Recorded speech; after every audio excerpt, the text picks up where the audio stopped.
Final feelings as the Jackets and Dogs meet for the however many hundredth time, a lot, whatever it is. Yeah, so look, it's going to be a tough one for Tech. I think Georgia's going to win this game relatively easy. Stick with me on it. I'm going to tell you about this game and some memories from the past, as well as what's going to happen moving forward with the Dogs. I don't think Georgia's going to cover this. This line is a 24-point line. That's a lot. And I think that once Kirby and them get to the point where they've won the game, they don't care if they score again. So I've written a lot. I wrote a lot about this yesterday about Georgia Tech. I grew up for full disclosure. I know Georgia Tech very well. I grew up in Tucker, DeKalb County, my whole life. We played at Tech. We have friends that played at Tech, coached at Tech. So I know Georgia Tech very well, and they are not where Georgia is at for a lot of different reasons, but essentially they've chosen not to be there. And that will come, those chickens will come home to roost on Saturday night. Georgia is a machine right now. Their last two games, they've won by 28 and 35, I think it is. So those are significant numbers. Those are significant beatings that Georgia is putting on these teams. And I think, Ole Miss really handled the Jackets. At the end of the day, they really handled the Jackets. Georgia Tech played pretty well against Ole Miss. That game was halfway a fight in the fourth quarter, and Georgia just destroyed Ole Miss. Totally destroyed them. Now, the only, one of the variables there were two variables. A, one was at the beginning of the season. B, one was on the road, and one was, the Jackets were on the road, whereas Georgia was hosting Ole Miss. But I don't think that makes a difference in any way in this scenario. Ole Miss got out to 2 scores on Georgia's 14 all, and then Georgia just took over. I mean, they just totally took over. They have been impressive since Halloween. Honestly, they've been impressive since they got back from Auburn. 51-13, 37-20, 43-20, 30-21 over a top whatever they were team, Missouri, for top 14. Now they're top 9. Ole Miss total beating 52-17 over Tennessee, 38-10. This is a resilient Georgia team. This is a Georgia team that, honestly probably should win the national championship at this point. There's a lot in their way. There's some junk like Georgia Tech. There's some legitimate hurdles like Alabama and whoever gets to the playoff.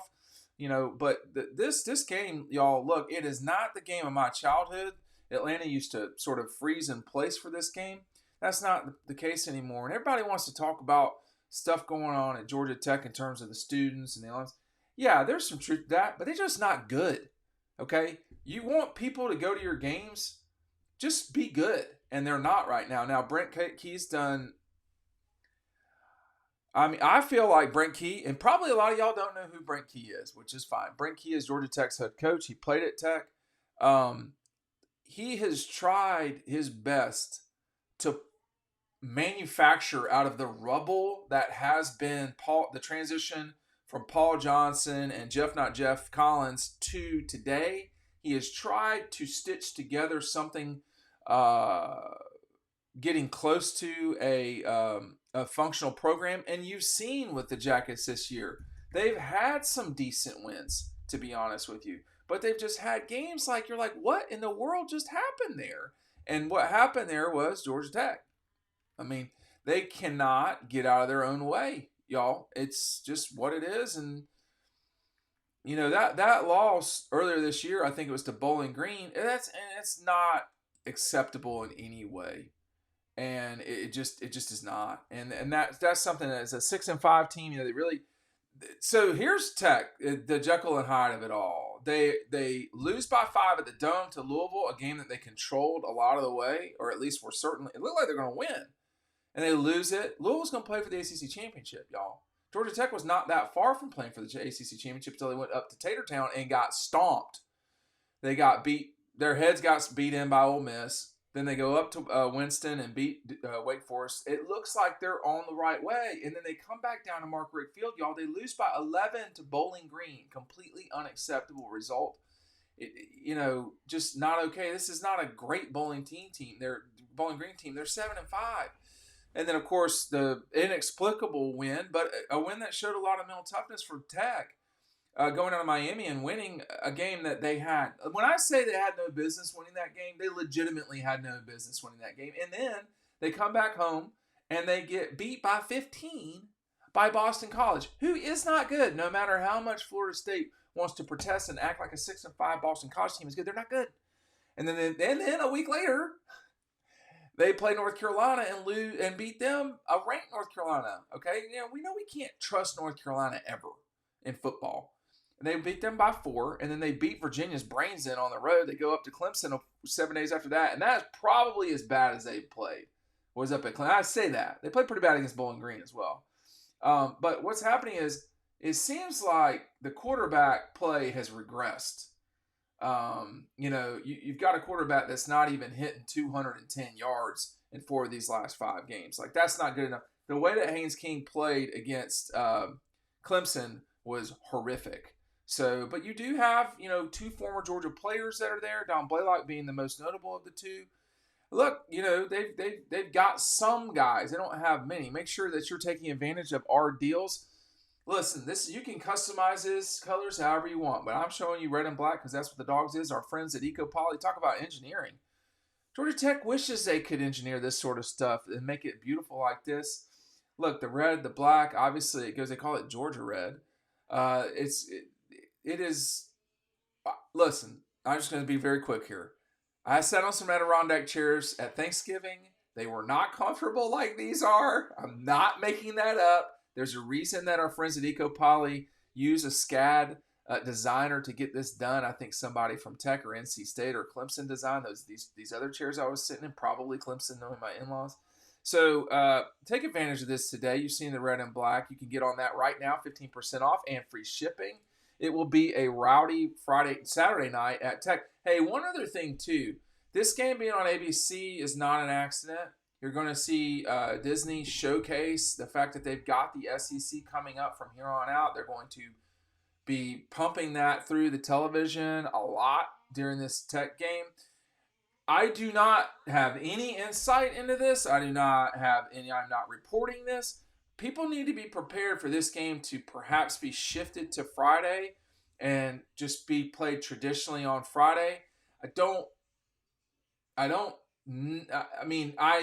am thinking less that will happen now than I did in the past because you have Texas A&M and Texas that could play the night game. Disney's been trying to find a home for Florida State and Florida. Tech Georgia amazingly is a national game that does not get a lot of attention. They don't want to put a huge brand like Georgia up against Ohio State, Michigan. You've seen that they've moved that game now, Georgia tonight, and this is the marquee game of the weekend for ABC. That is crazy because Georgia is going to thump Georgia Tech into tomorrow. So I think that we have seen in years gone by. I've been to several Tech Georgia games that were Thanksgiving games in Athens, in Atlanta. And this really is, so I think that's possible. I think Kirby and them, I'd be curious their take on that. Would they be appreciative of 8 days before the SEC championship rather than 7? Or would they be saying, hey, listen, we're not going to turn around and play Tech on Friday if we're playing Tennessee on Saturday, the Saturday before? I think if that sort of late year stuff stays the same, they're not going to see this game move to a Friday. But TV executives are going to fill out Week 12, which is the Tennessee week we just saw. That game's going to have bigger games in the future than you've seen it a little bit this year, but like Alabama's not going to be playing directional schools at the end of the year anymore. That's kind of fade away over time, and we'll just see what happens. If Mississippi State and Ole Miss can get together in their stupidity on a 5-day stretch, other people can too. So I think that that is something to watch out for. We'll see because you still. Disney doesn't have as many options as it used to because it does not have the Big Ten anymore. It does not have a piece of the Pac-12. It will in the future have a bigger piece of the Big 12, they'll have a substantial piece of the Big 12. So it is also possible with the addition of Oregon and Washington, as well as SC and UCLA, that there could be another package that is out there from the Big Ten that you could get some sort of, third tier or fourth tier game, which would not be that bad on Thanksgiving for ABC. But I say all that to say this is a game for Georgia. and Tech that could be shifted around. These two teams will always play unless there's some sort of pandemic related or natural catastrophe. I mean, they are always going to play. They're committed to it. I don't think the legislature has required it. It would be stupid if they did. Don't we have better things to do? But if they didn't, they would require it. But these two teams should always play. This is Georgia's perhaps not most emotional rival, but you let the Jackets beat you and see what happens. You let the Jackets beat you and see what happens. Mark Richt needs to be. I will always talk about Mark Richt when I talk about Georgia and Georgia Tech. I mean, Vince changed. Lawrence Smith needs to be given credit for this too, and Dan McGill. They plotted their way to making Georgia a bigger program than Georgia Tech. Georgia Tech helped them, as they always seem to do, but that took vision and foresight and thinking, and Lauren worked consistently to get people to harness what power Georgia had at the time, and they overtook the Jackets when Tech left the SEC for independence and eventually the ACC, and Tech was lost in that time. But Vince did completely turn that thing around.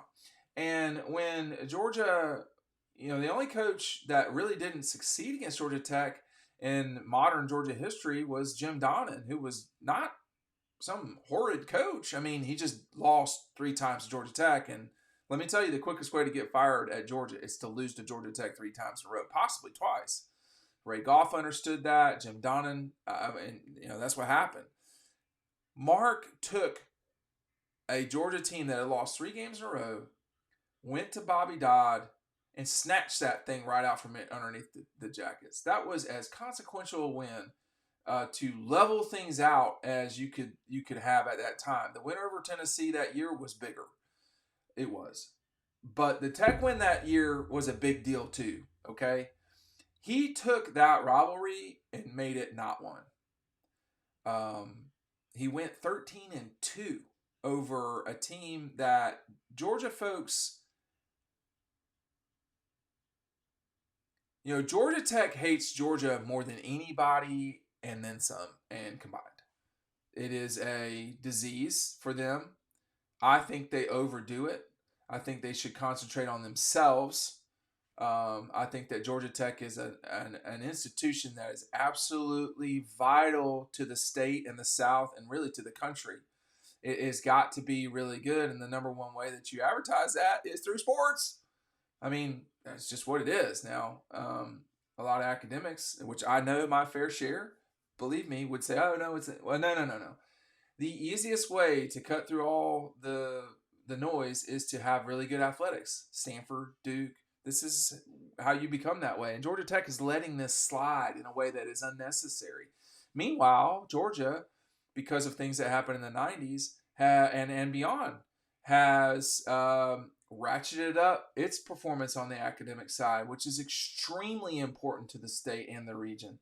So, both these schools are absolutely critical to our state. We need them. Georgia Tech's got to get more serious about athletics. That you are an outstanding academic institution doesn't mean you cannot excel at sports. All you have to do is watch Georgia come whip your ass on Saturday night. You'll see exactly what I'm talking about because they do both very well.